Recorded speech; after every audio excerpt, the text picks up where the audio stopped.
Tinapat nyo talaga. Ayaw nyo magtagal pa yun eh. At tama naman po yung ginawa ninyo.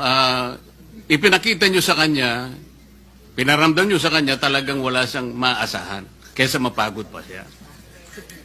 Pero ang sabi niya sa inyo, ang sabi po niya sa inyo, pwede bang ako'y kahit papaano idadalaw-dalaw pa rin? Parang nag-MR. Nasa sayo yun, but that will not change my mind. Ganon din po yun eh. Ang Korte Suprema, sa ganitong, Mr. President, the very tenor of the decision, kahit na po sinabi niyang, sige, nasa sayo. Formality na lamang po yun, Mr. President. You are a trial lawyer too.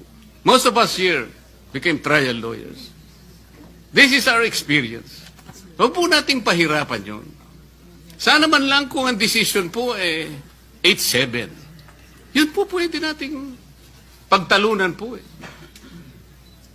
Wala po talaga eh, Mr. President.